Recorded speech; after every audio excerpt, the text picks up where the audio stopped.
सुप्रभात बालदोस्तांनो, तुम्हाला अनेक उत्तम शुभाशीर्वाद. नेहमी सांगतो त्याप्रमाणे तुम्ही आजही अभ्यासाला बसलेले आहात असं मी गृहीत धरतो आणि आजच्या या तासिकेला सुरुवात करतो. तर आज रविवार 19 जुलै 2020. बालदोस्तांनो, तुमच्या पुस्तकामध्ये, मराठीच्या पुस्तकामध्ये एक आवडलेली लघुकथा जी नवोदयला उतार्याच्या स्वरूपामध्ये आलेली होती, फार जुन्या पुस्तकामध्ये मी वाचली होती. आज सहज आठवली म्हणून तुमच्याबरोबर अगोदर शेअर करतो. विनोदी कथा आहे आणि नंतर मग आपण आजच्या प्रश्नांसाठी वळूया. तर त्या उतार्यामध्ये, म्हणजे जो तुम्हाला मराठीमध्ये उतारा येतो, उतार्यामध्ये ही छोटीशी लघुकथा आलेली होती. मला ती नेहमी वाचावीशी वाटते, नेहमी मी वाचतोय आणि मला आवडते सुद्धा. आणि क्लासवर शिकवताना बऱ्याचदा मी मुलांना सांगतो सुद्धा.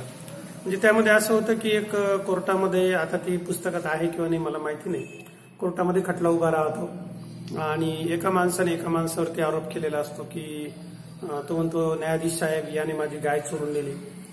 आणि मग आरोपी म्हणून त्या संबंधित माणसाला न्यायासनासमोर, म्हणजे न्यायाधीशासमोर उभं केलं जातं. आता उभं केल्यानंतर मग तो न्यायाधीश त्याला विचारतात, का रे बदमाश, तू गाय चोरलीस का? तो म्हणला, नाही साहेब, मी गाय चोरली नाही. मग समोरचा ज्याने आरोप केला होता तो माणूस म्हणला, नाही साहेब, म्हणे यानेच गाय चोरली, हा खोटा बोलतोय. तो नाही सर, मी बिलकुल गाय चोरली नाही, आयुष्यात मी कधीही चोरी केलेली नाही, हा माझ्यावर विनाकारण आरोप करतोय. मग न्यायाधीश साहेबांनी त्याला विचारलं की मग तुझ्यावर हा माणूस का आरोप करतोय? तो म्हणे, मला नाही माहिती. म्हणे तू काय केलं? म्हणे काही नाही, म्हणे एकदा मी बाजारातून घरी येऊ लागलो आणि येत्या रस्त्यामध्ये एक दोरी पडलेली होती, ती दोरी मी उचलली आणि घरी आणली, दोरी घरून, एवढंच फक्त केलं म्हणे मी. मग याच्यात कशाची काय चोरी आली? मग तो माणूस म्हणला, अरे गाढवा, म्हणे त्या दोरीला इकडच्या टोकाला गाय बांधलेली होती ना.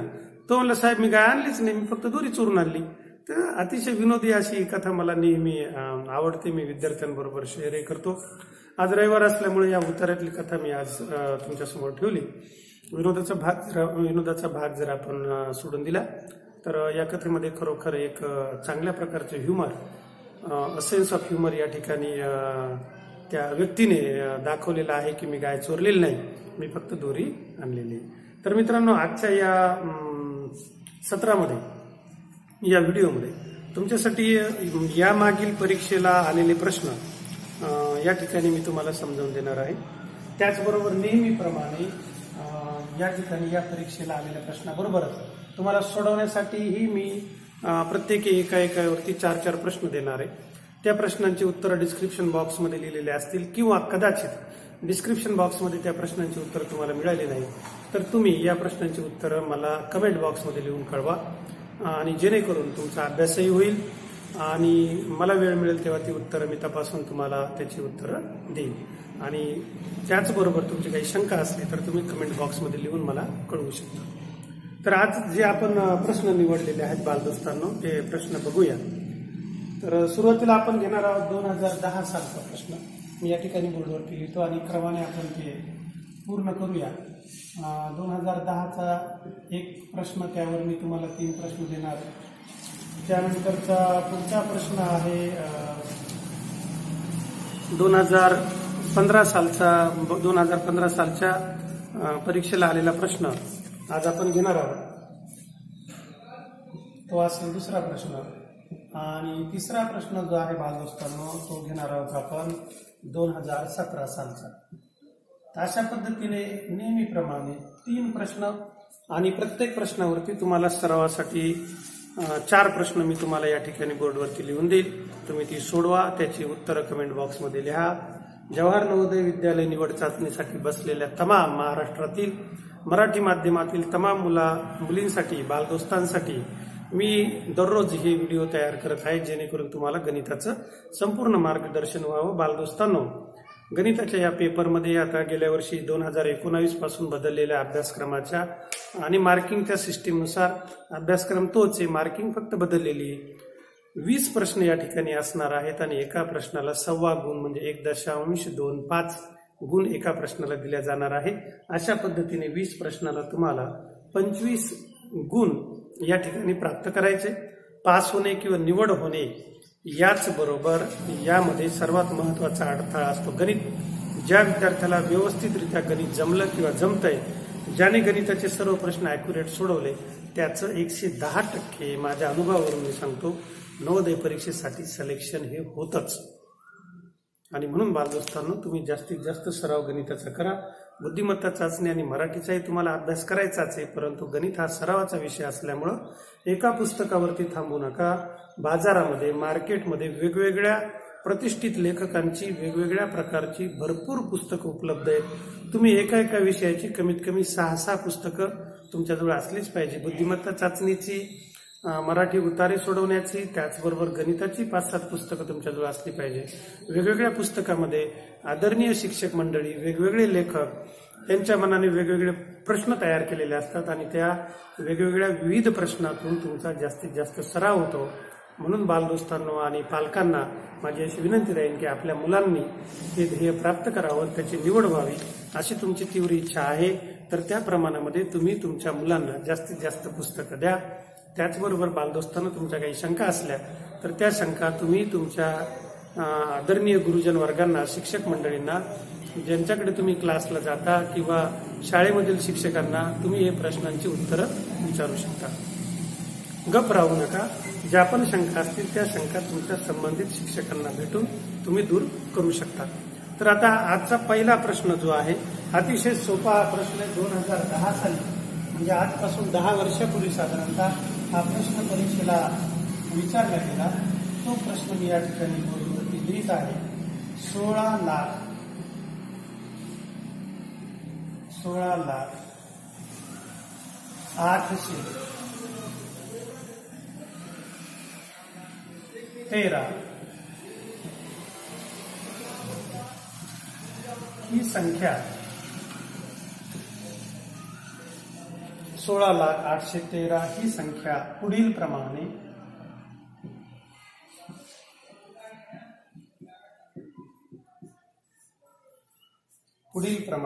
लिहिली जाते.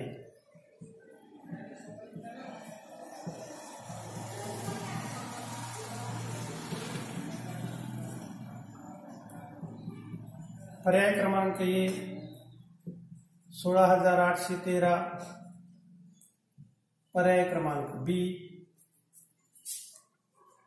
16,0830, पर्याय क्रमांक सी 16,0813 आणि पर्याय क्रमांक डी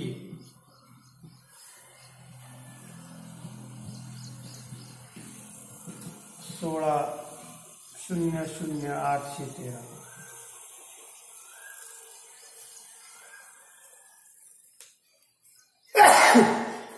डी पर्याय आता या ठिकाणी मावत नाहीये, म्हणून मग तो डी पर्याय मी इकडच्या बाजूला लिहितो. पर्याय क्रमांक डी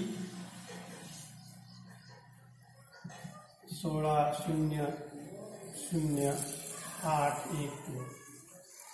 तर खाली लगेच सरावाचे प्रश्नही हा प्रश्न झाला की देणार आहे, म्हणून अगोदरच सराव संच 1 लिहून ठेवतो. तर मग बालदोस्तांनो, प्रश्न अतिशय सोपा आहे. तुमच्या सर्वांची संख्या वाचनाची तयारी झालेली आहे. सर्वांना संख्या वाचता येतात. कोटीपर्यंत संख्या कशा वाचायच्या, दशकोटीपर्यंत. तर हे आपण या व्हिडिओ शृंखलेत पहिल्या 1-2 व्हिडिओमध्ये मी तुम्हाला हे समजावून सांगितलेलं आहे. फक्त होतं काय की यश मिळवण्यासाठी परीक्षेमध्ये आपलं कॉन्सन्ट्रेशन, ज्याला मराठीतून एकाग्रता असं म्हणतात, ते अत्यंत जरुरीचं असतं.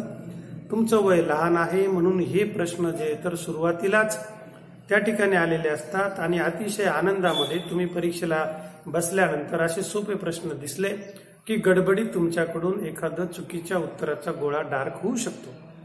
आणि म्हणून अतिशय शांत चित्ताने तुम्हाला हा प्रश्न अगोदर वाचून घ्यायचा आहे, नंतर मग त्याची ऑप्शनमध्ये उत्तर बघायची आणि प्रत्येक उत्तर चेक करायचं. एकच दशक, शतक, सहस्र, दशसहस्र, लक्ष, दशलक्ष, कोटी आणि दशकोटी असं मुखपाठच ठेवायचं. आणि संख्या वाचताना नेहमी मनातली मनात ज्यावेळेस आपल्याला वाचायची असते तर ती आपल्याला उजवीकडून डावीकडे वाचत जायची असते, परंतु सांगताना ती आपल्याला डावीकडून उजवीकडे सांगावी लागते. हे त्याचं बेसिक्स असतं. मग आता हा अतिशय सोप्या अशा प्रश्नाचं उत्तर तुम्हाला द्यायचंय. तर बालदोस्तांनो काय करायचंय की पहिल्या पर्यायापासून सुरुवात करायची. एकक दशक शतक सहस्र दशसहस्र संपला, आपल्याला काय पाहिजे, लाख पाहिजे. नाही, एकक दशक शतक सहस्र दशसहस्र लक्ष 16 लाख आहे, परंतु 813 पाहिजे. तिथे किती आहे, 830 आहे.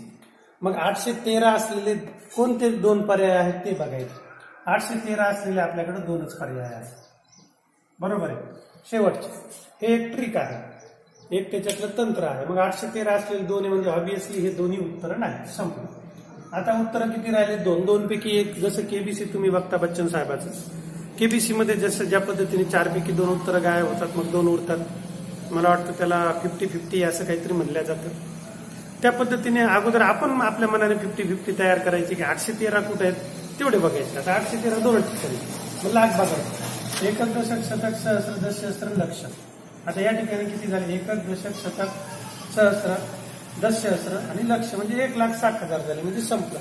म्हणजे हेही उत्तर नाही. मग आता शिल्लक कोणतं राहिलं, डी. तर उत्तर काय असणार आहे, डी. बिंदास. आता वाचून बघूया आपण आहे की एकक दशक शतक सहस्र दशसहस्र लक्ष दशलक्ष 16,813. अशा पद्धतीने हे टेक्निक तुम्हाला वापरायचं आहे. आणि ह्या तंत्रामध्ये काय आहे की कोणती 2 उत्तरं नाही हे अगोदर बघायचं. मग उरतात काय, 2 उत्तर जे आहेत. एक उत्तर एकदम जवळ असतं आणि एक उत्तर परफेक्ट असतं. अशी मांडणी एकंदरीत या सगळ्या प्रश्नपत्रिकेची तयार केलेली असते. तर हा प्रश्न बालदोस्तांना तुम्हाला समजला असेल. सोपा प्रश्न आहे, 2010 साली विचारला गेला आणि तुम्हाला वाटत असणार अरे वा किती सोपा प्रश्न आहे. बऱ्याचदा काय होतं की आम्ही शिक्षक मंडळी शिकवत असताना मागच्या परीक्षेत आलेले प्रश्न तुम्हाला एकदम सोपे वाटतात. वाटायलाच हवे, कारण वर्गात बसलेला असतो, घरी बसलेला असतो, त्या ठिकाणी पुस्तकातले किंवा आम्ही बोर्डवरती लिहून दिलेले प्रश्न तुम्हाला सोपे वाटतात. परंतु प्रत्येक प्रश्न हा अवघड असतो केव्हा, जेव्हा आपण परीक्षेच्या हॉलमध्ये जातो तेव्हा. आलं का लक्षात. जर एखादा दगड असेल, तुम्ही लांब अंतरावरती असा धरला हातामध्ये, तर तो तुम्हाला तितका काही मोठा दिसणार नाही. तो दगड एकदम डोळ्याजवळ धरा, मोठा दिसतो. परीक्षेमध्ये असं होतं.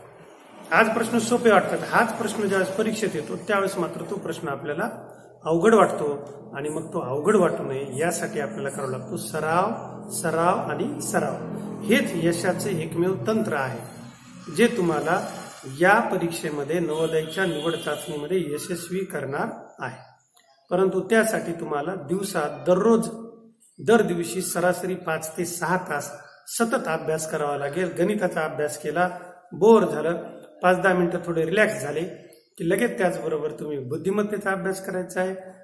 ते बुद्धिमत्तेतल्या वेगवेगळ्या आकृत्या सोडवणं झालं, 4ही वेगवेगळे प्रश्न तुम्ही सोडवले, तिथं बोर झालं, मराठीचे उतारे सोडवा. असं क्रमाक्रमाने सतत दररोज स्वतःला प्रेरित करीत वरचेवर तुम्हाला अभ्यास करत राहावा लागणार आहे. आणि तेव्हा मग परीक्षेमधले हे 25 प्रश्न, हे 20 प्रश्न, मराठीचे 20 प्रश्न आणि त्याचबरोबर मग बुद्धिमत्ता चाचणीचे 40 प्रश्न, असे एकंदरीत 80 प्रश्न 100 गुणांसाठी तुम्हाला यावर्षी 2021 साली अटेम्प्ट करायचे आहेत. आणि म्हणून बालदोस्तांनो, बिलकुल आळस न करता सतत अभ्यास केल्यानंतरच तुम्हाला यश प्राप्त होईल. हे पक्क लक्षात ठेवा. आतापासून आयुष्यभर कुठल्याही क्षेत्रामध्ये जा तुम्ही, त्या ठिकाणी कुठलीही गोष्ट असू द्या, यश प्राप्त करण्यासाठी कष्टाशिवाय आणि सरावाशिवाय पर्याय नाही. यशासाठी कुठलाही शॉर्टकट नसतो, कुठलीही ट्रिक नसते. यशाची एकमेव ट्रिक आहे, ती म्हणजे प्रामाणिकपणे अभ्यास करणे.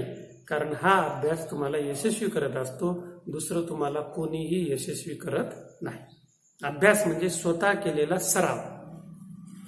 आणि यासाठी संत तुकोबाराय म्हणतात, असाध्य ते साध्य करणे सायास, अभ्यास तुका म्हणे. म्हणजे जे तुम्हाला येत नाही, असाध्य आहे, ते साध्य करण्यासाठी, सायास म्हणजे ते प्रयत्न तुम्हाला करायचे, ते साध्य करण्यासाठी तुम्हाला प्रयत्न करायचे.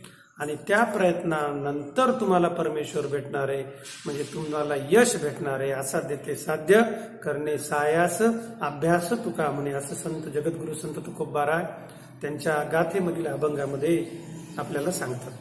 आणि म्हणून बालदोस्तांनो, फक्त अभ्यास आणि अभ्यासावरती तुमचं लक्ष केंद्रित असलं पाहिजे. त्याच दरम्यान अभ्यास करताना तुमचे जे काही छंद असतील, ड्रॉइंगचे असतील, काही तुम्हाला खेळायचं असेल, तर अशा पद्धतीने तुम्ही ते खेळण्यासाठी दिवसातील 1-1.5 तास वेळ द्यायला हवा. तर मी आता तुम्हाला सराव संच 1 मध्ये काही प्रश्न सोडवायला देणार आहे. या प्रश्नाचे उत्तर तुम्ही कमेंट बॉक्समध्ये लिहून मला कळवा. तर पहिला प्रश्न आहे 1,27,913. 1,27,00,000 म्हणजे लाख 913.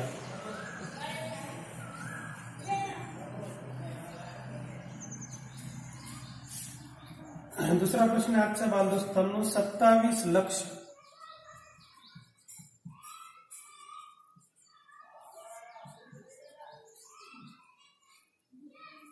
61,000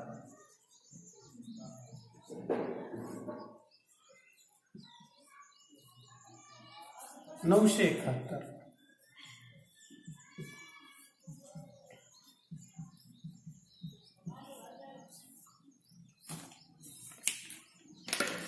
तीसरा प्रश्न आहे 4 लक्ष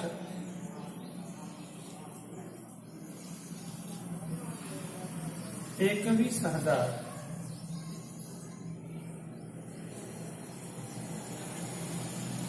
4,21,981.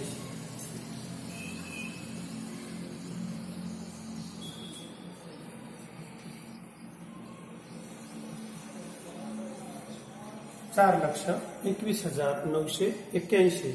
आणि आजचा चौथा प्रश्न आहे बालदोस्तांनो, तुम्हाला सोडवायचा आहे 4,82,000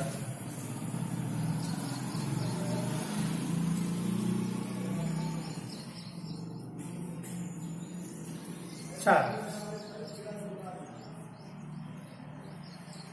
तर एकंदरीत सरावासाठी ही 4 प्रश्न तुम्हाला दिलेले आहेत. या संख्या लिहून तुम्ही कमेंट बॉक्समध्ये लिहून मला जरूर कळवा, त्या बरोबर आहे किंवा नाही. मी तुम्हाला मेसेजद्वारे उत्तर द्यायचा प्रयत्न करेन. तर पुन्हा एकदा जर कदाचित अक्षर समजलं नसेल तर मी वाचून दाखवतोय. बघा बालदोस्तांनो, 1,27,00,913. दुसरा प्रश्न आहे 27,61,971. तिसरा प्रश्न आहे 4,21,981. चौथा प्रश्न आहे 4,82,004. तर अशा पद्धतीने पहिला सराव संच 2010 सालच्या प्रश्नावरती आपण या ठिकाणी पूर्ण केलेला आहे.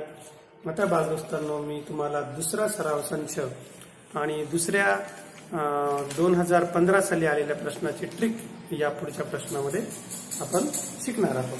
तर आता मी पुसून टाकतो. व्हिडिओ पॉज करून तुम्ही लिहून घेऊ शकता. आणि नेहमीप्रमाणे बालदोस्तांनो, हा व्हिडिओ जर तुम्हाला आवडला असेल तर लाईक करा. सर्वात महत्त्वाचं, कमेंट बॉक्समध्ये उत्तर लिहा. आणि त्याचबरोबर हे तुमचं चॅनल सबस्क्राईब करा. बेल आयकॉनला दाबा, म्हणजे तुम्हाला नवीन व्हिडिओच्या सूचना तुमच्या नोटीस बॉक्समध्ये तुम्हाला दररोज नोटीस बारमध्ये पाहायला भेटतील, जेणेकरून तुम्हाला कळेल की आता सरांनी कुठला नवीन व्हिडिओ टाकलेला आहे. मी प्राध्यापक मनोज कुमार सत्यभामाताई संपतराव गायकवाड, संचालक गायकवाड कोचिंग क्लासेस, आष्टी, तालुका परतूर, जिल्हा जालना, या ठिकाणावरून तुम्हाला ग्रामीण भागातील सर्व विद्यार्थ्यांना या व्हिडिओच्या माध्यमातून जवाहर नवोदय निवड चाचणीचं मार्गदर्शन करत आहे. तुम्ही ही श्रृंखला बघून तुमच्या परीक्षेची तयारी करू शकता. संपूर्णपणे हे व्हिडिओ तुम्हाला तुमच्या तयारीसाठी खूप मार्गदर्शक ठरतील अशी मला आशा आहे. आणि माझ्या संपूर्ण आतापर्यंतच्या गणित शिकवण्याच्या अनुभवाचा मी या ठिकाणी उपयोग करून तुम्हाला हे मार्गदर्शन करत आहे. तर बालदोस्तांनो, दुसरा प्रश्न जो आपण निवडलेला आहे तो 2015 साली आलेला आहे. प्रश्न थोडासा मोठा असतो आणि म्हणून या ठिकाणी एक प्रश्न मी तुम्हाला 2015 साली आलेला आहे. क्वेश्चन नंबर 2 हा मागील परीक्षा 2015 साली आलेला आहे. प्रश्न या पद्धतीने आहे,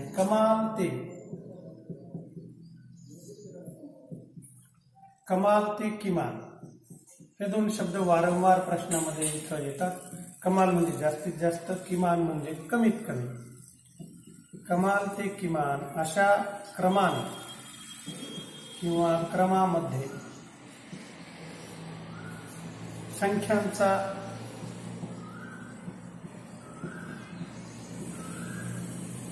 कोणता गट आहे?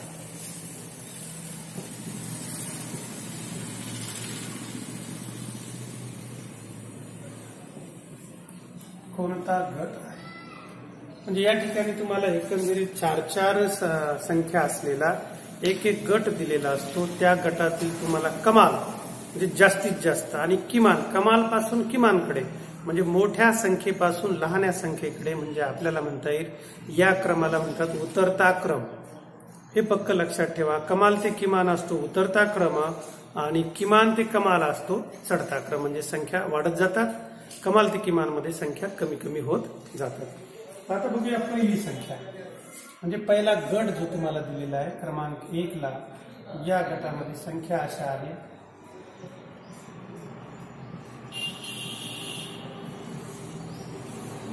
म्हणजे आपल्याला म्हणता येईल ऑप्शन ए,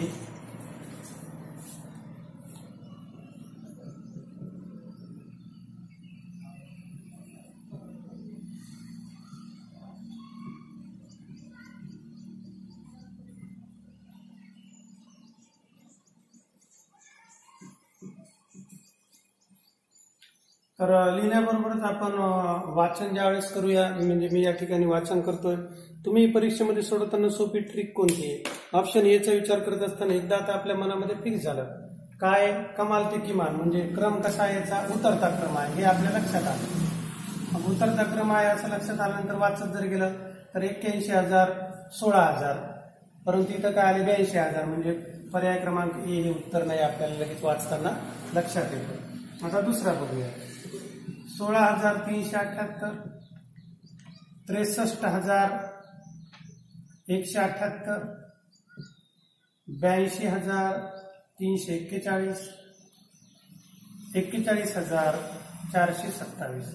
ओव्हरऑल आपण जर बघितलं तर हा उतरता क्रम आपल्याला पाहिजे, परंतु इथं 16 तिथं लगेच काय 63 आहे, म्हणजे बी पण उत्तर नाही. म्हणजे लगेच आपल्या लक्षात येऊन जातं. असं हे टेक्निक तुम्हाला वापरायचं आहे. तिसऱ्या उत्तराकडे वळूया. तिसऱ्या उत्तरामध्ये आपल्याला काय दिलेलं आहे 81,427,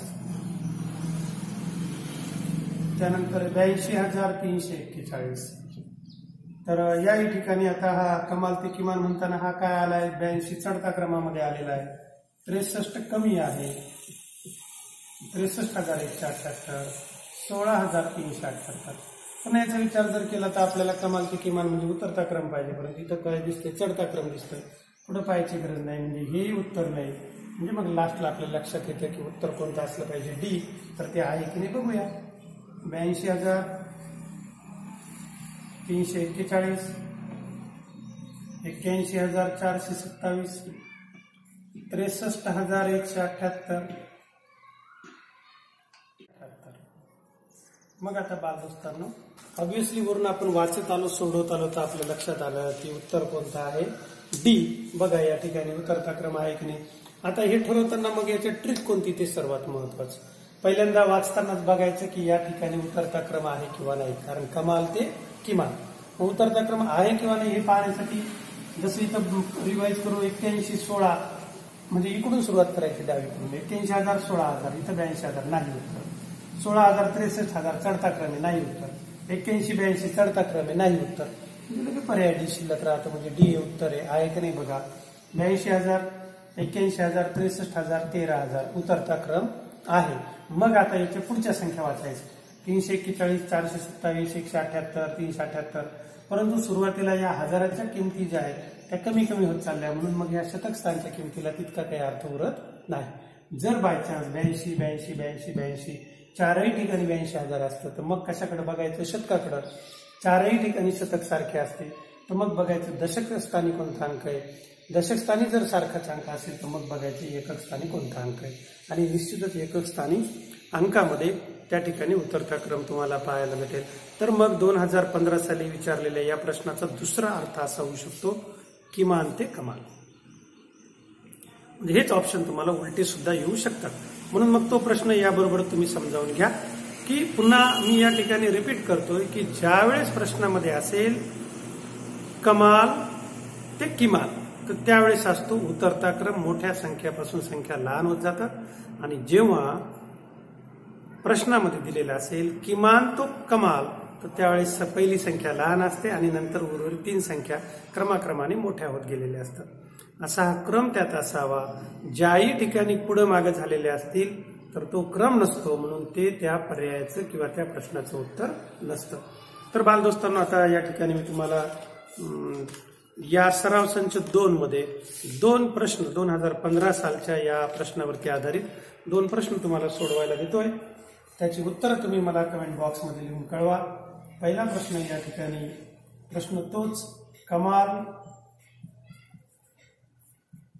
ते किमान,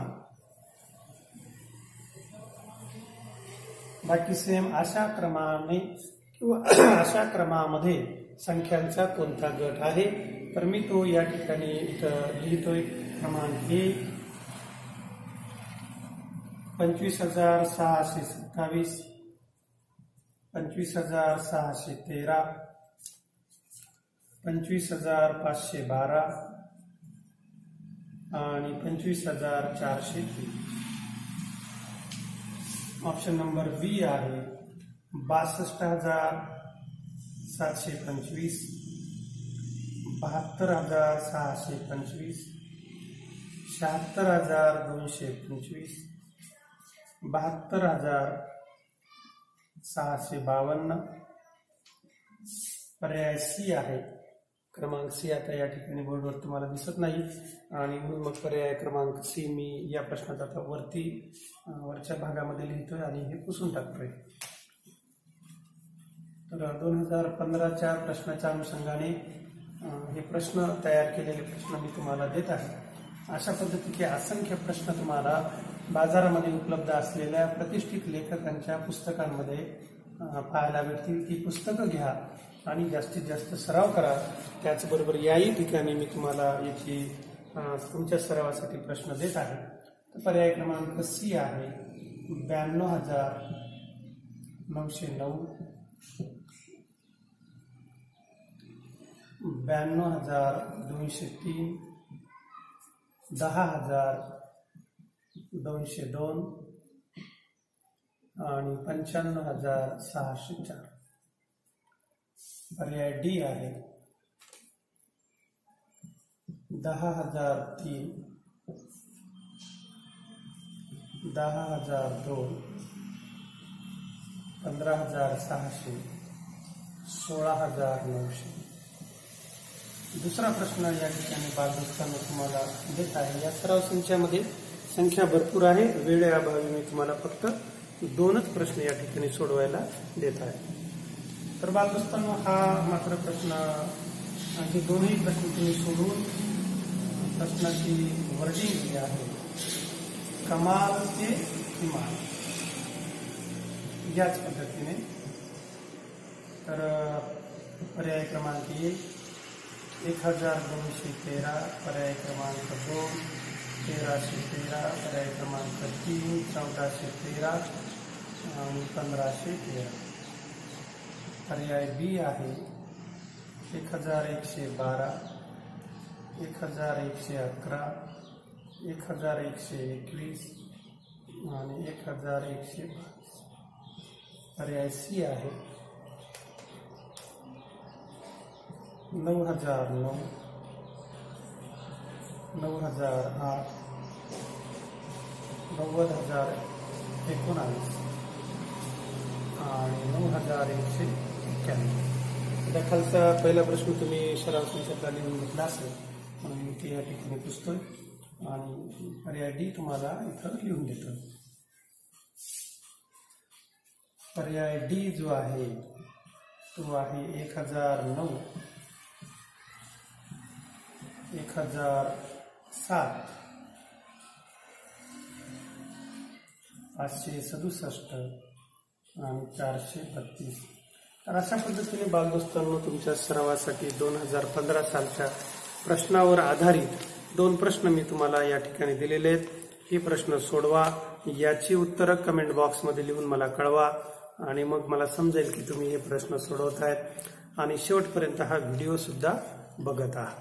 तर ही एकंदरीत श्रृंखला आहे. याच्यासाठी एक बाजारात मिळणारे एका पुस्तकाचे जे प्रतिष्ठित असं प्रकाशन आहे, त्या प्रकाशनाच्या पुस्तकातील प्रकरणांचा अभ्यास करून त्याच्या क्रमानुसार एक एक व्हिडिओ तयार करून तुमच्या समोर हे मी सादर करत आहे. तर मग बालदोस्तांनो, आता तिसरा आजच्या तासिकेतील किंवा आजच्या प्रश्नातील तिसरा प्रश्न आपण घेणार आहोत. तो आहे 2017 सालचा प्रश्न. तुम्ही सर्वांनी लिहून घेतला असेलच असं गृहीत धरून आता आपण नेहमीच्या प्रमाणे वळूया तिसऱ्या प्रश्नाकडे. या प्रश्नामध्ये प्रश्न मी तुम्हाला लिहून देतो. 2017 साली हा जवाहर नवोदय निवड चाचणीमध्ये हा प्रश्न विचारला गेलेला आहे आणि म्हणून आजचं म्हणजे सेक्शनच आपलं कोणतं आहे, मागील परीक्षेला आलेले प्रश्न व त्यावरती तुम्हाला सरावासाठी दिलेले प्रश्न. तर बालदोस्तांनो, मागील परीक्षेमध्ये 2017 साली हा जो प्रश्न आलेला आहे तो प्रश्न आहे दशम स्थानी. Question number 3.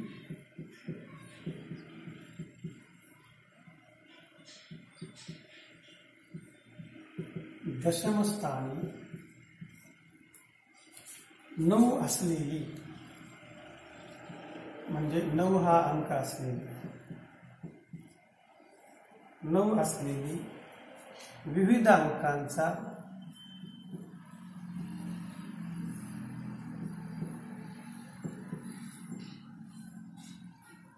अंकांचा वापर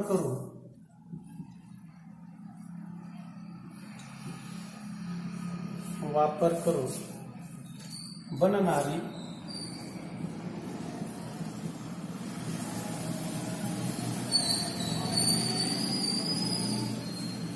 किमान संख्या कोणती?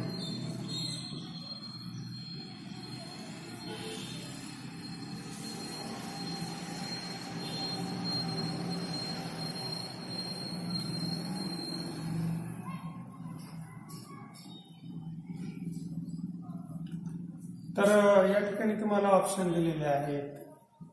पर्याय क्रमांक ए आहे 1092, पर्याय क्रमांक बी आहे 1290, सी आहे 2091, डी आहे 2190. तर अतिशय सोपा असा हा प्रश्न असतो. गोंधळून जायचं नाही, प्रश्न वाचून घ्यायचा. बालदोस्तांनो, प्रश्न काय आहे? दशम स्थानी means 10th place. Question is so simple. दशम स्थानी 10th प्लेस 9 असलेली विविध अंकांचा वापर करून बनणारी किमान संख्या कोणती? ती किती असू शकेल? दशम स्थानी जर किमान संख्या जर आपण म्हणलं ओरली तर ती आहे दशम स्थानी 9 असलेली 1090. ही सर्वात किमान म्हणजे सर्वात लहान संख्या आहे. पर्यायामध्ये दिली का ती? नाही. आणि म्हणून ते झालं स्टँडर्ड उत्तर की दशम स्थानी 9 असलेली 4 अंकी सर्वात लहान संख्या कोणती? तर ती आहे 1090. आता त्याही पुढे जाऊन जर प्रश्न असेल दशम स्थानी 9 असलेली 3 अंकी संख्या कोणती? तर ती आहे 190. आणि दशम स्थानी 9 असलेली सर्वात लहान 2 अंकी संख्या कोणती? तर ती आहे 90. त्याच्या पुढे दशम स्थान येणारच नाही. 9 असलेलं एकच स्थान येईल. आता इथं या प्रश्नांमध्ये काय दिलेलं आहे तर तुम्हाला बघायचंय दिलेल्या पर्यायापैकी आपल्याला संख्या शोधायची. आणि म्हणून मग बालदोस्तांना अगोदर पर्याय बघून घ्यायचे. दशम स्थानी 9 आहे. त्यानंतर मग आपल्याला कोणती संख्या विचारलेली आहे? किमान लहानातला. मग या 4 संख्यापैकी लहानात लहान संख्या बघायची तर इथं 2000 म्हणजे हे उत्तर नाही. आता 2 राहिले.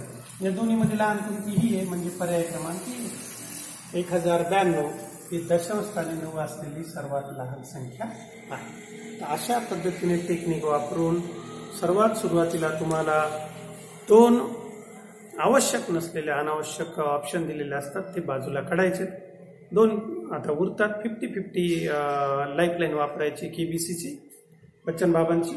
आणि मग उरलेल्या 2 पैकी एक उत्तर जवळचं असतं आणि एक उत्तर ॲक्युरेट असतं. तर अशा पद्धतीने विभागणी करून तुम्ही हा प्रश्न टॅकल करू शकता. आता वळूया पुढच्या प्रश्नाकडे. म्हणजे सराव संच 3 जो मी तुम्हाला यावरती तयार केलेला आहे. याचा तुम्हाला सरावासाठी उपयोग होईल. जे आदरणीय गुरुजन वर्ग व पालक मंडळी हा व्हिडिओ पाहत आहात, तर तुम्ही सुद्धा अशाप्रमाणे स्वतः मनाने भरपूर प्रश्न तयार करून आपल्या मुलांचा किंवा गुरुजन वर्ग आपल्या विद्यार्थ्यांचा सराव घेऊ शकता. एका कागदावरती असे तुम्ही प्रश्न लिहू शकता किंवा मी वारंवार सांगत असतो की विद्यार्थ्यांनी सुद्धा आपल्या 4-5 मित्रांचा ग्रुप केला आणि प्रत्येकाने असे एका परीक्षेला आलेल्या एका प्रश्नावरती 25-25 प्रश्न तयार केले. 4 जण असतील तर 100 प्रश्न सोडवायला तयार होतात. प्लस शिक्षकाचे 50 असे 150 प्रश्न एका प्रश्नावरती सरावासाठी तुम्हाला प्राप्त होतील. आता वळूया मी दिलेला सराव संच. बालदोस्तांनो, तो हा सराव संच तुम्ही आठवणीने सोडवा आणि याची उत्तरं कमेंट बॉक्समध्ये लिहून मला कळवा. तर पहिला प्रश्न या ठिकाणी तुमच्यासाठी तयार केलेला आहे. दशमस्थानी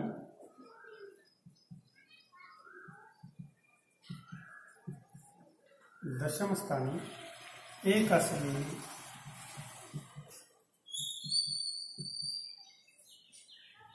विविध अंकांचा वापर करून बनणारी खालीलपैकी किमान संख्या कोणती?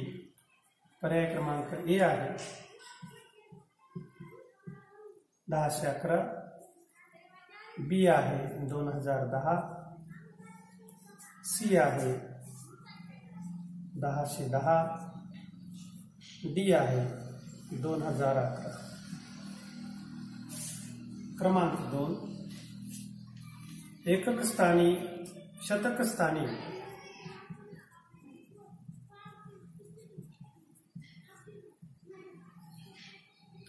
9 असलेली, पुढचं वाक्य जसे तसं तुम्हाला लिहून घ्यायचंय. विविध अंकांचा वापर करून बनणारी किमान संख्या कोणती? आणि पर्याय तुम्हाला दिलेले आहे. ए 10,109, पर्याय बी आहे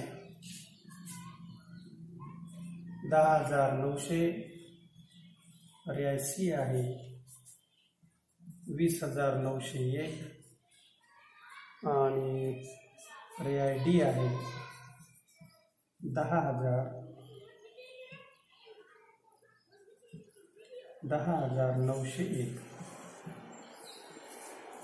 तर दुसरा प्रश्न झालाय बालदोस्तांनो. आणि तिसरा प्रश्न जो आहे तो याच पद्धतीने एकक स्थानी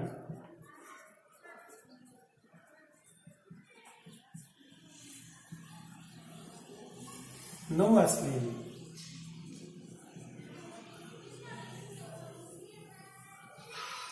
बाकी प्रश्न तसाच. विविध अंकांचा वापर करून बनणारी किमान संख्या खालीलपैकी कोणती? तर पर्याय क्रमांक ए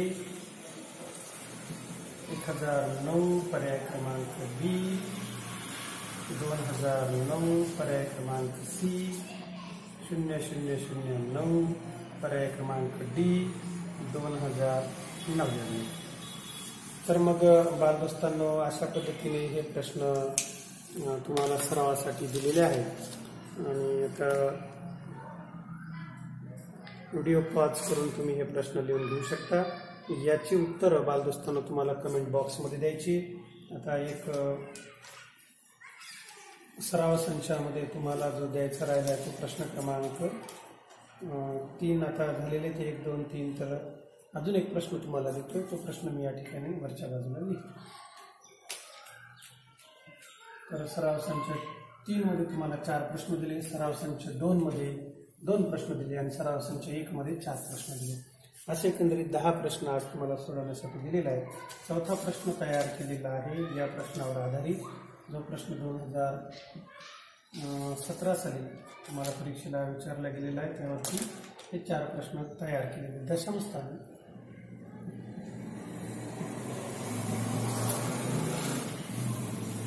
दशमस्थानी 5 हा अंक असलेली विविध अंकांचा वापर करून बनणारी किमान संख्या कोणती? पर्याय क्रमांक ए 2005, पर्याय क्रमांक बी 2009, पर्याय क्रमांक सी, तिसरा दशमस्थानी 5 असलेली 2005, 2009, त्यानंतर आहे 1050 आणि डी ही संख्या आहे 1055. तर बालदोस्तांना आता आज या ठिकाणी आजचं जे सत्र आपण समारोपाकडे नेतोय, म्हणजे आजची तासिका संपते. तर बालदोस्तांनो, या सर्व प्रश्नांची उत्तर लिहून तुम्ही कमेंट बॉक्समध्ये लिहून मला कळवा. तुमच्या काही शंका असेल तर त्या ठिकाणी टाईप करून कळवा. ही सर्व आज निवडलेली 2010, 2015 व 2017 साली यापूर्वी जवाहर नवोदय निवड चाचणीच्या प्रश्नपत्रिकेत आलेली सर्व प्रश्न तुम्हाला समजले असतीलच असे मी गृहीत धरतो. तुमच्या शंका जरूर मला लिहून कळवा. कमेंट बॉक्समध्ये तुम्ही ते लिहू शकता. मी त्या शंकांचं 100% निरसन करायचा प्रयत्न करेल. तुम्हाला सर्वांना परीक्षेसाठी खूप खूप शुभेच्छा. खूप अभ्यास करा. तुमचं स्वतःचं भविष्य व आईवडिलांचं, तुमच्या मित्रमैत्रिणींचं, तुमच्या भैया दिदीचं स्वप्न तुमच्या रूपाने तुम्ही पूर्ण करा ही सदिच्छा व्यक्त करतो व तुम्हाला सर्वांना पुनश्च एकदा शुभेच्छा देतो व विनंती करतो की हे चॅनल तुम्ही सबस्क्राईब करा, बेल आयकॉन दाबा आणि आपल्या इतर मित्रमैत्रिणींनाही या चॅनलची माहिती द्या. त्याचबरोबर या चॅनलची लिंक तुम्ही शेअर करू शकता. जे सन्माननीय गुरुजन वर्ग मित्र या व्हिडिओतून हा व्हिडिओ बघत आहात तर तुमच्याही काही सूचना असल्या तर मित्रांनो त्या सूचना मला कमेंट बॉक्समध्ये लिहून कळवा. तुमच्या सूचनांचा आदर करून जर माझं काही चुकत असेल तर या शिकवण्याच्या पद्धतीतील चुका मी दुरुस्त करून पुढच्या व्हिडिओमध्ये त्या चुकावरती मात करून अतिशय चांगल्या पद्धतीने अजून पुन्हा एकदा सुधारणा करून व्हिडिओ निर्माण मी करेल आणि विद्यार्थ्यांच्या बालदोस्तांच्या सेवेमध्ये तो सादर करेल. कारण या व्हिडिओचा उपयोग आता लॉकडाऊनच्या या कालावधीमध्ये ग्रामीण भागातील विद्यार्थ्यांना या व्हिडिओचा उपयोग होईल, मला याची निश्चित खात्री आहे. पुनश्च एकदा तुम्हाला शुभेच्छा आणि आता भेटूया आपण पुढच्या व्हिडिओमध्ये. धन्यवाद.